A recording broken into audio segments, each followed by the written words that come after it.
my name is Jessica. Today we're going to talk about how we got into investing. So a reminder, this is not financial advice. I'm just sharing what we're doing. Again, I am not telling you what to do with your money. Please do your own due diligence. So back then, my husband and I were curious about trading. So we attended this course that a friend actually recommended to us. And this course was actually focused on trading, but we also learned some basics of investing through it. And that's when we decided that, okay, let's just try it out and see how it goes. Also, for avoidance of doubt, we're talking about investing here and not trading. They are two very different things. Investing really focuses more on long-term ownership and compounding over time, whereas trading focuses more on buying and selling in a shorter time period in order to profit from price movements. We're talking about investing here, but hold up, before we jump straight into investing, Eric and I made sure that number one, we had an emergency fund plan.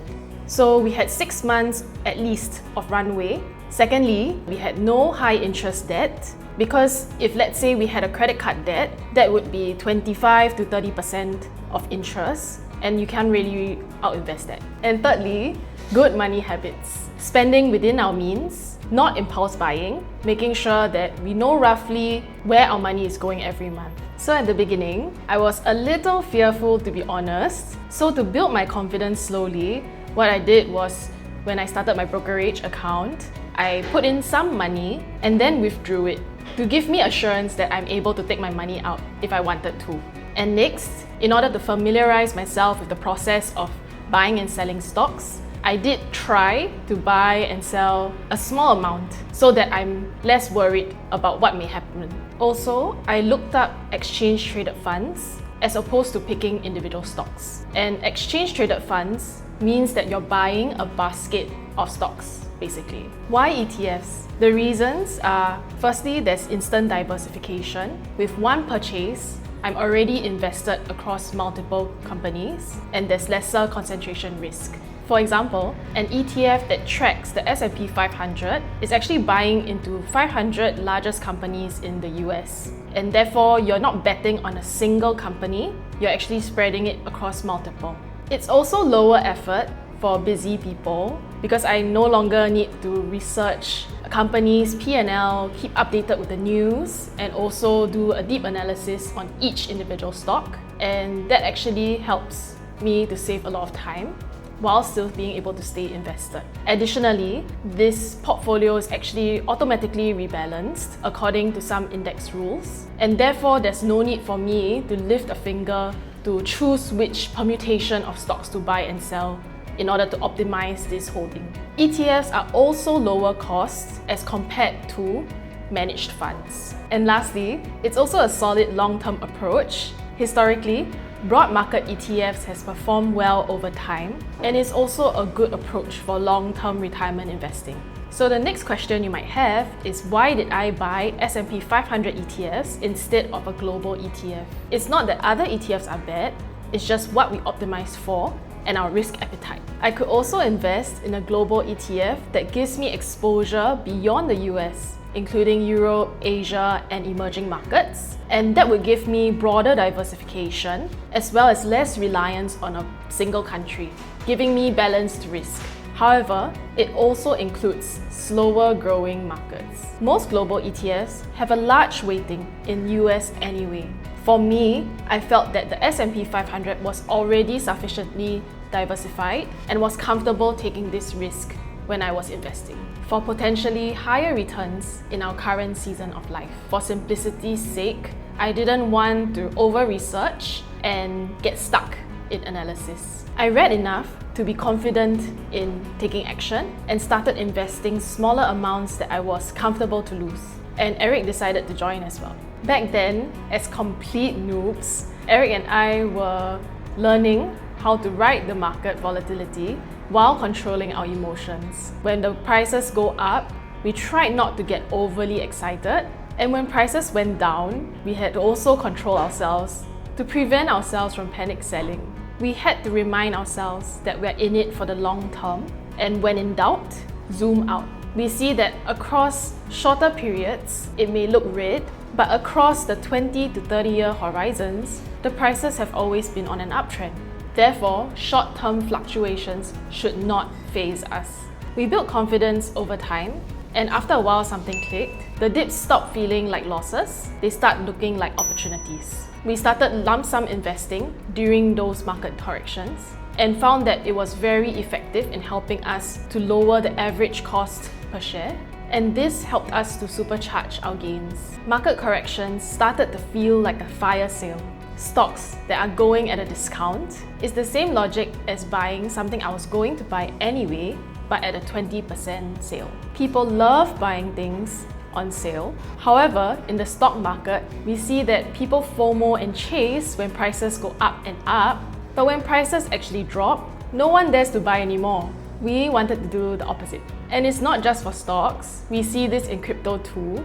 When Bitcoin was reaching and crossing the 100k USD mark, everyone was FOMOing and wanting to enter. But now, it has dropped to 76k USD, and we don't see people talking about it as much anymore. People don't even dare, and they're on a wait to see approach. So looking back, holding and investing more during market downturns actually help us to achieve bigger gains during the time of holding. And this is our rate of return. Since 2024, we're doing some things a little differently. After some research, we have decided to optimize in the following ways. 1. Choosing another brokerage to use for our long-term investments. There were many considerations when we were choosing a new brokerage. Firstly, about the fees. We looked at the trading commission fees, the platform fees, our currency conversion fees, as well as whether there was a minimum amount required for the brokerage account, as well as access to products and markets. Some brokerages only give you access to a certain market or certain product, and we needed to find one that gave us access to Irish domiciled ETFs, which I'll explain a bit more about later. Third, for ease of use, I'm actually quite particular about the UI UX, but if let's say the platform is able to provide me with some great value, I think I'm better able to tolerate the less than ideal user experience. Most importantly, safety and regulation. We wanted to make sure that the brokerage is regulated by authorities to ensure our funds are safe. Also, to understand, is our money held separately from the brokerage's assets? This ensures that our money is not used to pay their debts. And it also remains identifiable to us and the other clients. And are there any investor protection schemes? Last but not least, long-term scalability. Is this platform useful and able to help us to regularly DCA for the long term? And is it cost efficient in the long run as well? Which is why we eventually decided on using interactive brokers, also known as IBKR. Here is why IBKR fit better with our long-term investing plans. Firstly, it was more cost efficient, especially with the FX currency rates. Since the ETF of our choice is US denominated, every time we invest, we need to convert SGD, Singapore dollars, to USD, US dollars. IBKR's FX rates were more competitive and closer to the interbank rates as compared to the other brokerages that we were using. And although it may seem small, it actually adds up over the long term. IBKR also gave us access to the markets and products that we wanted to buy into, and has strong regulation from authorities, including the MAS, as well as a long track record of investors globally, both institutional and retail, using IBKR. It has been operating for decades and gives us that peace of mind. IBKR also has a recurring buy feature that supports long-term autopilot DCA over time, which fits our low maintenance, long-term approach for our 20-year horizon.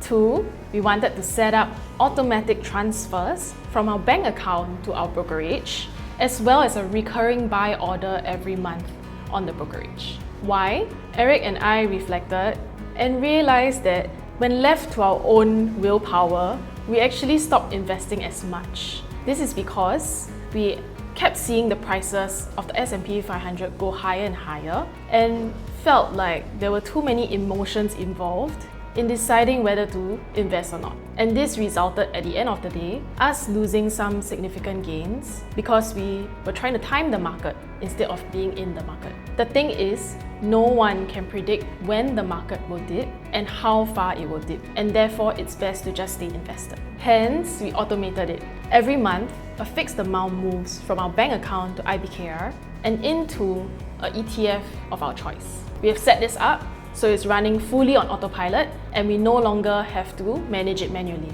There's no monitoring, no deciding whether the price is right or not, and no emotions involved. It just happens as we live life. If anyone is interested, I could do a step-by-step walkthrough on how to set this up on IBKR. 3.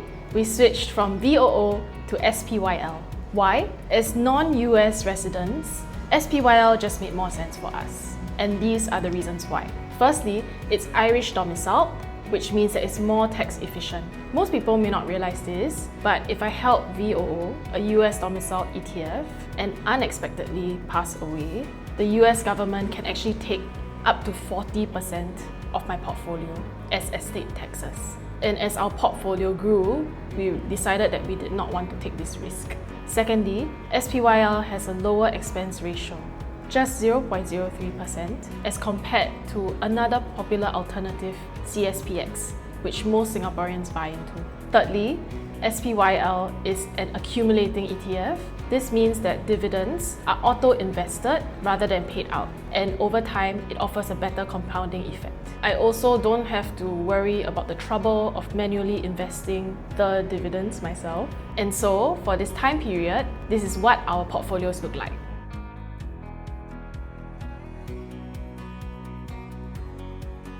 And lastly, to further capitalize on opportunities when there are market corrections, we actually set alerts on TradingView. This way, we can still lump sum invest and take advantage of opportunities to lower our average cost. On a separate note, we sometimes do pick individual stocks.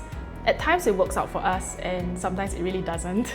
So it's probably better to just look at ETFs for the long term. If you're constantly checking your phone or laptop to monitor price movements, or struggling to fall asleep and feeling anxious all the time, you're probably taking on more risk than you're comfortable with. When the market goes red, remember that it's a long game and to stick to the plan. Stay patient and trust the process. Will you guys be interested in a step-by-step guide on how we invest or to even set alerts on TradingView? Let me know in the comments if you are. Thanks and see you in the next one. Bye!